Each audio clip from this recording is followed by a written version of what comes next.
everybody? Welcome back to the channel, Brocco Fast. Thanks for joining us today. We got kind of an easy one. I went ahead and got the Ford Performance AOS for the driver's side. I know a lot of people are going to say, why didn't you get the JLT? It's easier. What are you doing? There's so many other different ones out there, especially because my last video, trying to get the AOS empty on the passenger side was a little bit of a pain in the ass. But from my viewers at home and the people that commented below, I did learn a couple good tricks that make it probably the easiest to change out of all of them. So today I wanted to get the driver's one installed because we do have a trackage event coming up, and I do know that's when this one is going to be used. So we're going to take a look what's in the box. If you haven't already, hit that subscribe button, hit that like button, and comment below on where I messed up or how I nailed it. So appreciate it. Let's take a look what's in the box. I just got it today, and obviously I'm like the rest of you guys. I get a part, I got to install it now. It has to be now, not later, not look at it. It has to be now. So let's take a look in that box. So here we go. We've got the Ford Performance driver's side AOS. Came with some nice bubble wrap here. We got our OEM style hoses. Boom. There's another one. All right, we'll lay that right there. And then we've got the couple stickers. We've got the AOS. There it is. Couple of the plugs and the bolt for that. So, because Ford's smart, they gave us some of these push pins, factory type stuff here. We are going to remove this one, and I don't know if you can see it, but there is that right down below. We're going to use one of these push pins to hold that on. So we're going to take this breather off now, and we'll get going on that. Step one. As you can see, got my Track Hero shirt on. So these clips are pretty easy, at least they were the last time. Just use this little grace thing here. Now this one's a little more difficult, so I use a screwdriver here because our clip is all the way down in there. See how I did that? Just a little motion, and then it comes right out. So that's our factory hose. All right, so we'll use our little tool here. Pop this bad boy out. And they're always harder than they are supposed to be. Wow. Come on, baby.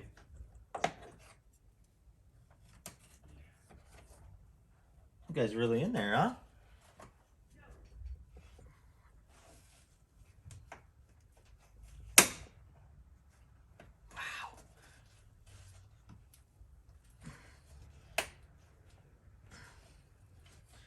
Are you kidding me, Ford? It's a plastic plug.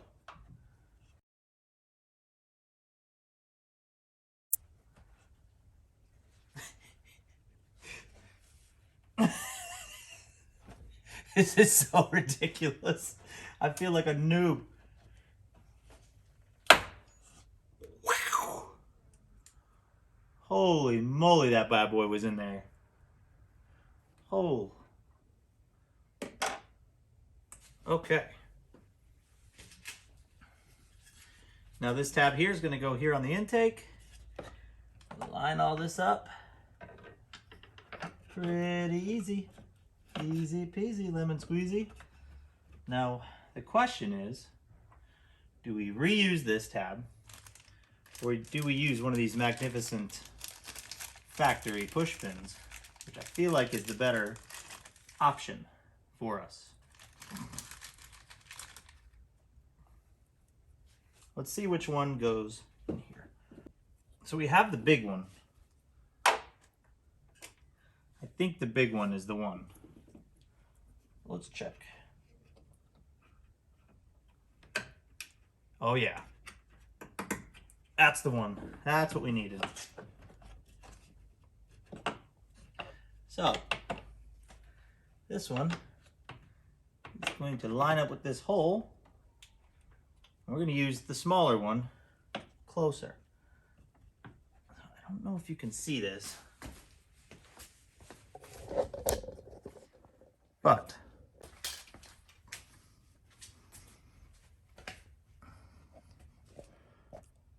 that goes here, and we have a nut for that. And then I have the push pin right there, so we are going to push that in. If I can find the hole. Hey-oh. There it is. Okay. Okay, all right. Once that goes in there, that's what you're gonna do. But I'm gonna have to put this phone down. I mean camera, so I can do that. Hey, so I used the factory push pin that came out of that spot. Probably should have done that in the first place. I don't know why they gave us 2 pins, but hey, thanks Ford. So next we are going to put this little guy on the intake spot, and let's do that now, I guess. I mean, shoot. All right, as you can see here, everything's installed, looking good, looking factory, and all we are gonna do is put this on here. I don't want to tighten it too much because it is sitting on another bolt, but it is a 10, so we'll just give it a crank or two. I haven't really felt much resistance, but I don't want to tighten it too much. So you can see we're sandwiching that other bolt. So now we're going to get the lines and hoses hooked up and we're done. All right, so this part is pretty darn easy. As you can see, it's already oriented this way. I'm just gonna click. So obviously there's a side you want to do first, which is this side, till we hear that click. And then there we go. Factory click, click, click, click. It's on there pretty good. Boom. Now we just want to take a look. See, make sure it's oriented the right way. Kind of get these on at the same time. Click. Click. And it is on there. There we go. We're on, and we are on. So we're gonna check those connections. We're good to go. We're done. Well, there you go, guys and gals. It is installed. Pretty easy. Should take you literally 5 minutes if you're not filming. But there you go. Looks good. It looks factory. As you can see, there and there, we have both the passenger and driver's side AOSs, and they look factory, which I love. Can't wait to test them out. All right, everybody. Well, that does it for today's episode of Brocco Fast. Thanks for joining us. Hope this install makes it easier for you. Hope you enjoyed watching. If you haven't subscribed again, hit that button. Go ahead and like this video, and let me know if there's anything else I could have done better and made it easier, or anything I should look out with this driver's side AOS. But we will be testing this bad boy out at Sebring in about a month, so I'm super excited about that. And thanks for joining the video today, and thanks for watching. Hope to see you on the next one. Brocco Fast.